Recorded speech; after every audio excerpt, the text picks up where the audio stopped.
Hello friends, this is Shubham and today we are going to talk about the sclera. In previous video in ophthalmology, I have discussed about the cornea, which was the outermost layer of our eyeball anteriorly, and today I am going to talk about the sclera, which is the outermost layer of our eyeball more posteriorly. So here I have drawn the diagram of our eyeball. So this this is our whole eyeball through which over here our optic fibers and various kinds of arteries and nerves, I will talk about that, they are going through this, and here is the outermost portion of our eyeball, that is the sclera, and this is the cornea, which is the outermost portion of our eyeball more anteriorly, and this is the outermost portion of our eyeball more posteriorly. So about cornea I have talked about already, and today I am going to talk about the sclera, which is the outermost portion more posteriorly. So our eyeball consists of 5/6 portion of the eyeball is covered by the sclera more posteriorly, and 1/5 portion of our eyeball is covered by the cornea more anteriorly. So this is the protective layer of our eyeball. This is the most outermost layer of our eyeball, which protects our eyeball anteriorly by the cornea with the help of its 5 membranes. I've already discussed about them, and in the cornea, which also have the various kinds of layers in that, and we'll talk about them. So this is our cornea. Here is our cornea, and this is our sclera. I have drawn the various layers which takes parts in different functions, and they have the specific roles in our eyeball. So here the outermost portion, first of all, the black lining, this is the scleral lining of our eyeball, this black portion, and outermost. But before discussing about these layers, let me tell you that 1/5 portion of our eyeball is covered by the cornea more anteriorly, and 5/6 portion is covered by the sclera. Now, so the black lining is the scleral lining. More outside we have the blue lining, which I have drawn with the blue color. So this is the episclera. So more is outside to the sclera, that is episclera, or over the sclera. So this is episclera over here. Episclera. Okay. This I have drawn the eyelids. So these are our eyelids. So here above the cornea, or you can say more outside the cornea, we have the eyelids over here. Okay, and which are connected with the conjunctiva. So through the eyelids, these are the palpebral conjunctiva I have drawn over here. These are the palpebral conjunctiva which are connected through the eyelids. So these are the palpebral conjunctiva over here. Palpebral conjunctiva. However, the more important thing is we are talking about the sclera right now. So with the sclera, conjunctiva is also connected, but what part of conjunctiva is connected with the sclera? That is the bulbar conjunctiva, which is more important to us. So this palpebral conjunctiva continues into the bulbar conjunctiva, and which connects the sclera or episclera over here near the limbus. Limbus is the corneoscleral junction. You can see over here that this sclera meets with the cornea at one point. This is the point. So this is the point where the cornea and sclera are meeting. So this is the corneoscleral junction, also called as limbus. So at the limbus, the bulbar conjunctiva is meeting with the episclera or episcleral lining. So the sclera connects with the conjunctiva. What kind of conjunctiva is it? This is the bulbar conjunctiva. Now, this is our scleral lining. More outside, the blue lining is the episclera, and this the green one, this is the more outer layer of the sclera, and also called as the Tenon's capsule, which provides the movement or locomotion of our eyeball inside the orbit. So this is the Tenon's capsule. Let me mark over here. So this is the Tenon's capsule. Okay. Now, in our eye, more posteriorly, as you know, this is the behind the oval tract, behind our lens, there is the vitreous humor, and more anterior to our lens, there is the aqueous humor. So, aqueous humor is produced by the ciliary body in our eye, and through the posterior chamber in front of the lens, it goes into the anterior chamber and finally drains through the trabecular network into the canal of Schlemm. So, sclera also takes part in the drainage system of this aqueous humor. Aqueous humor is needed for our eyeball, as our lens and the cornea, they are the avascular structure. They don't have any kind of blood supply, so they do need the nutrition for that. So the aqueous humor provides the nutrition to our lens and the cornea and the epithelium of the cornea, which is avascular. So aqueous humor provides the nutrition. They helps in the nutrition and helps to drain out the material which is not needed in our eyeball, or you can say the waste material inside our anterior chamber of our eyeball. This is the anterior chamber.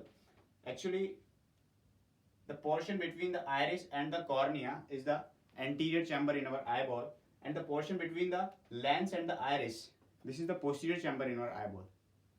So the aqueous humor is produced by the ciliary body through the actually more precisely from the epithelium of the ciliary body in the pars placcata part. Ciliary body has two parts, pars placcata and pars plana. So this curvy structure is the pars placcata, and this planar structure is the pars plana. And the same story is over here. So the ciliary body is producing the aqueous humor, releasing it into the posterior chamber, and through the iris providing the nutrition to the lens, it comes into the anterior chamber, and over here near the limbus point. This was our limbus point, right? So over here the aqueous humor will start to accumulate over here, and here we have the trabecular network. So through the trabecular network, it's like the meshwork. It's like the meshwork like this. So through the trabecular network, they are draining through the canal of Schlemm. So here we have the canal of Schlemm, both the sides. So here we have the canal of Schlemm.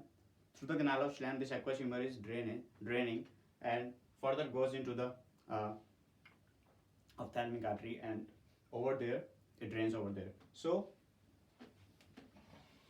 in some situations, in some kind of pathology, like you must have heard about the glaucoma, open angle glaucoma or wide or narrow angle glaucoma. Open angle glaucoma is also called as wide angle, and other one is the narrow angle glaucoma.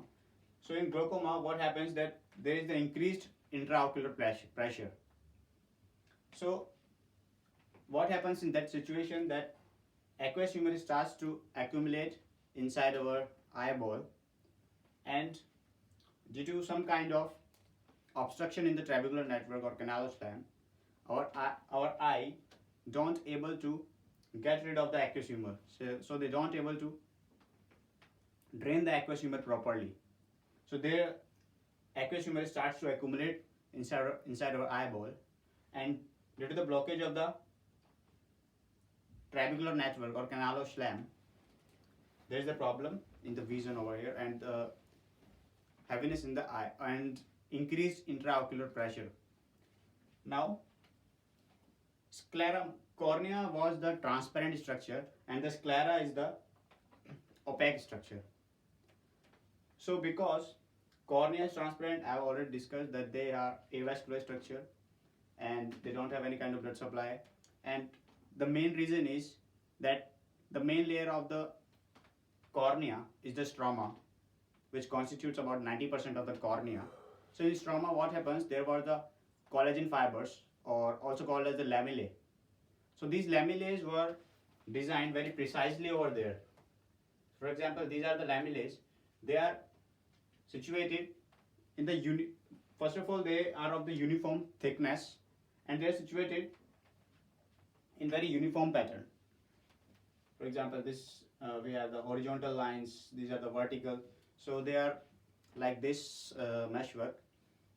Okay, so they are very precisely situated over there in case of the stroma in the cornea.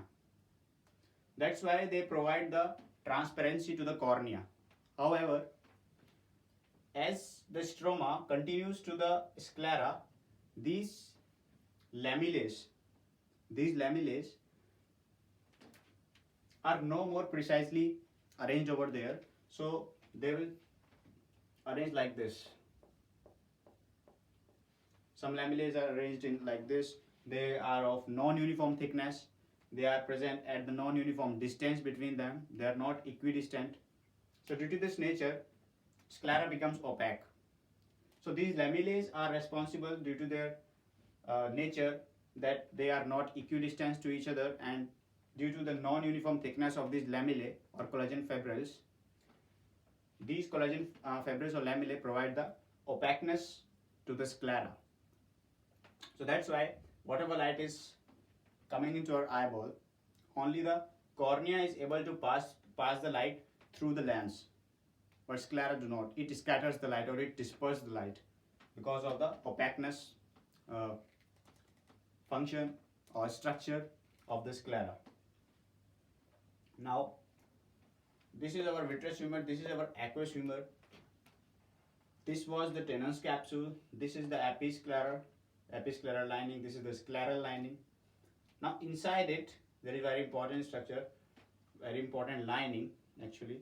So, with the green color I have drawn over it. So, it is the suprachoroidal lamina. Why it is suprachoroidal? Because here with the red color, I have drawn the uveal tract. Now, what is uveal tract? Uveal tract consists of three basic structures inside our eyeball, and the choroid is the highly vascular structure. Sclera and the cornea, these are the avascular structure. Especially the cornea is avascular. They are getting the nutrition with the help of aqueous humor provided by the ciliary body or produced by the ciliary body. However, choroid and uveal tract is the highly vascular structure inside our eyeball. So, because it is just outside the choroidal layer, that's why we call it as the suprachoroidal lamina. Or the other name of this lamina, suprachoroidal lamina, is the lamina fusca. So, here, this lining is the suprachoroidal lamina.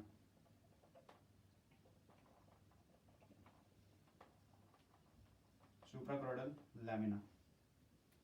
Or this is also called as the lamina fusca. Lamina fusca. So these are the layers which are present in our sclera and important in maintaining the scleral structure. So once again, the more outside layer of the eyeball as far as sclera is concerned, we have the Tenon's capsule, which is the very protective layer and very solid layer. Inside it, we have the episclera over the scleral lining. So this is the episclera. Then we have the scleral lining. Inside to it, we have the suprachoroidal lamina or lamina fusca. And here with the red color, I have drawn the uveal tract. This is the choroidal part of the uveal tract. Uveal tract, I will talk about the detail when I will discuss about the uveal tract in further sections. But now, the choroidal layer is continuing into the, this is the choroidal layer is continuing into the ciliary body. This is the ciliary body. This curvy structure is the pars placator part of the ciliary body, and this is the pars plana part of the ciliary body. And here also this is the pars placator and here is the pars plana. Ciliary body continues into the iris. So these are the flaps which are responsible for the whatever amount of the light should come into our eye. Iris are responsible for that. So these are the flaps, we call them as iris. So in the uveal tract we have three structures. This is the choroid. So this layer is the choroid. or choroidal layer. This is the ciliary body. This structure is the ciliary body, which produces the aqueous humor. And this is the iris. This is the iris. So uveal tract consists of the choroid, more posteriorly in our eyeball, more anteriorly it continues into the ciliary body from both the sides, and ciliary body continues into the flaps iris. Now, ciliary body is providing the suspensory ligaments, or we call them as zonules, which are holding the lens in our eyeball. So lens is the transparent structure which helps the light to pass through it and help it to fall onto the retina for making the proper image. So this was about the general structure of the sclera, general anatomy of the sclera. Now, if you come over here, this is the optic disc. So this is the optic disc I've drawn over here.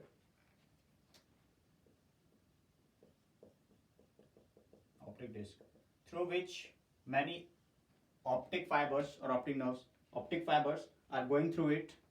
Okay. So here many kind of optic fibers are coming into the eyeball. Okay, from the occipital region of our head. So many kind of optic fibers are coming into our eyeball. Okay, and they make some particular kind of structure in the sclera, because this is the sclera lining throughout our eyeball. So they make the pattern like this. This is the lateral aspect of our eyeball. If we see our eyeball more posteriorly, for example, from the back of my head. So for example, this is my right eye. So I am drawing the posterior view of my right eye. This is the lateral view of the eyeball. So if you draw more posteriorly, so this is the eye. Okay, and these optic fibers are going inside the eyeball, so they will look like this. They're passing through the scleral lining. So this is the more posterior view. So they are making the pattern like this. So this is the lamina cribrosa over here. So they are passing through this, and actually, if we talk about the layers, then we have the more inside we have pia mater, then arachnoid matter, then we have the dura mater. So that actually the dura mater is lining all the eyeball throughout. So the optic fibers are going inside the eyeball, okay, and they are making the structures over here. This is the lamina cribrosa. This we called as lamina cribrosa.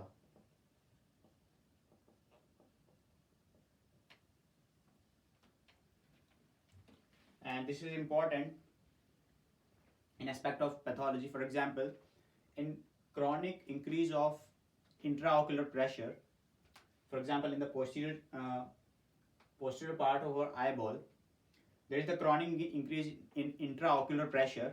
So that will cause, actually there is the physiological cupping over here. More physiologically, as many optic fibers and arteries and veins are going through it, so there is a physiological cupping in our posterior part of the eyeball near the optic disc. Okay, but due to the increase in intraocular pressure, very chronic, for example, the pressure is increasing in 2 months or 3 months, that is the chronic. So what happens, this physiological cupping converts into the pathological cupping. So this structure now will look like this. This will go more posteriorly. So this was the physiological cupping. This is the pathological cupping due to the increase in intraocular pressure, chronic increase in intraocular pressure. So this point is also very important. Now, if there is any bulging part this coming out of the sclera, for example, over here some part comes out of the sclera or even cornea, that condition we called as staphyloma. Now what is staphyloma? Staphyloma is the bulging part of any part of our eyeball, either the sclera or the cornea, but that should be the outermost portion of our eyeball. That is the sclera more posteriorly and the cornea more anteriorly. So the staphyloma is the bulging out of the part of our outermost portion of the eyeball, that is sclera or the cornea. So that is the staphyloma.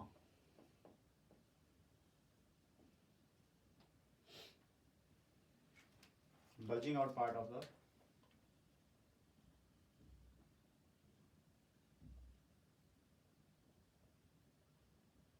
sclera or cornea.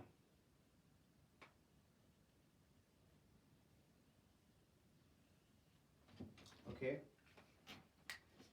So these were some points, some anatomy, and how the sclera is providing the various kinds of functions in our eyeball, and what vital role do they play, the linings of the sclera. So this was about the sclera, the outermost portion, more posteriorly was the cornea.